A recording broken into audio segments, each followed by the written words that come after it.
Hello, friends.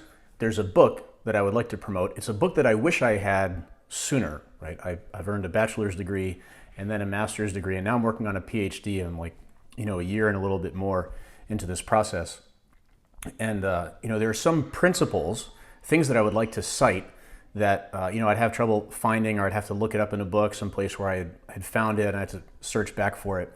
But I recently got this book, and it's amazing because it's got all the principles kind of summarized.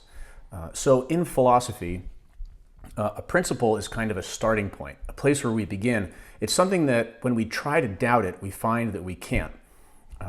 So for example, if we just pick a question, kind of a deep question, like what's the meaning of life? What we end up with is just sort of like kind of thinking and pulling out of air. Like, well, I think that the meaning of life is just different for everybody. Or, I think that the meaning of life is happiness or something like that.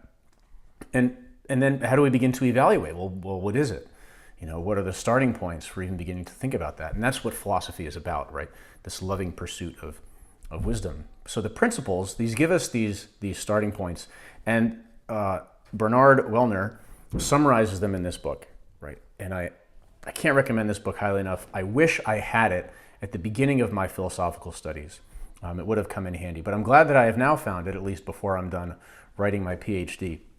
Let me just give you a couple of things. First of all, he points out that when it comes to the huge variety of philosophies that have sprung up, especially in modern times, one of the problems is that people probably haven't paid attention to principles, right?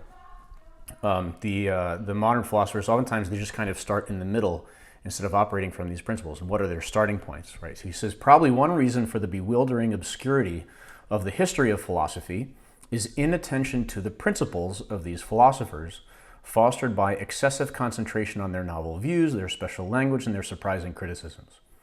Okay, so what are some of the principles that he's talking about? Think about these for a minute. So one, the principle of sufficient reason. In other words, so there is a sufficient reason or adequate necessary objective explanation for the being of whatever is and for all attributes of any being. So whatever is and whatever has attributes, there has to be a sufficient reason for why that thing is the way that it is. This is just the way that we operate, right? We see something and we want to know explanations. And when we look into them, we find explanations. This has been denied. David Hume, for example, denies this principle. And yet when you look at what other principles he uses, he's actually using this principle to try to explain it away. He says, well, the reason that we have this idea, and what he's doing is he's giving a reason for the reason that we shouldn't have this idea. So it's sort of self-contradictory. Right?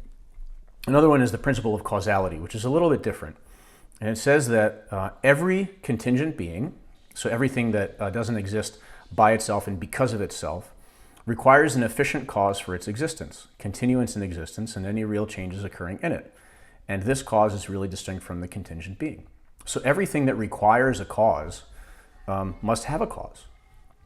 It's just another kind of basic principle. The principle of proportionate causality, that whatever is in the cause has to be from the effect, right, or the sum of the effects, even if it's not there formally, at least virtually, giving it to the effect. Another really important principle, and this comes up in science a lot, is that activity follows existence. So the nature of a thing determines what it can do, so the causes that it can create, also the effects that it can receive. Principle of finality, right? This is one that I think is really helpful for thinking about ethics. And it's this, that every agent or nature in acting must act for an end. Every being seeks its own perfection, right? Every action that is done by anything, it's because it's seeking some end. There's something that it's looking for, right? And there's another principle that it's looking for the good, right? Every being seeks its own perfection. Now, it might be mistaken about what is its perfection. It might be mistaken about what is good, but there is some good that is sought in every action. Another principle, I think this is fascinating. Nothing is in the human intellect which was not first in the sense. So everything that we have in the mind, we've abstracted from our senses, right? And then some of the modern philosophers went so far and just said, well, we don't have anything but sense, right? It's just sense impressions that we have, and that doesn't get beyond anything else. Which is a mistake, I would say, because then they'd have to deny the self, because the self is a thing as well that we don't know simply through sense impressions. And so another thing, the known is in the knower according to the nature of the knower, right?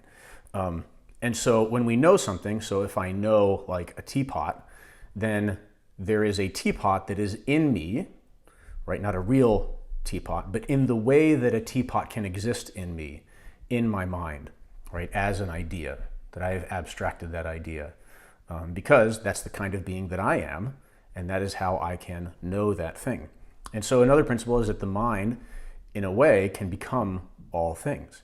Again, not that the mind becomes a literal physical teapot, but that the mind takes on, right, and actually becomes the essence of a teapot.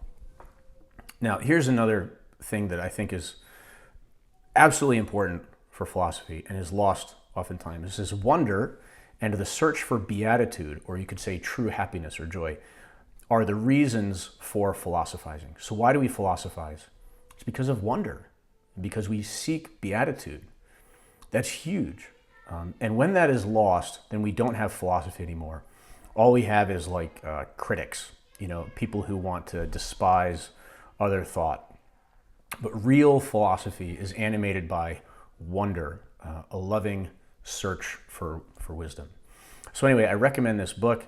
Besides listing the principles, and there are lots of them, hundreds of them, besides listing the principles, he also gives references where you can find these principles in authors like Aristotle and Thomas Aquinas and other scholastic authors. So again, wish I had this book at the beginning, but glad I found it now, and I recommend having it as a handy book to have nearby when you're studying philosophy, or even just trying to philosophize or beginning. So, thanks for watching. Don't forget to like and subscribe.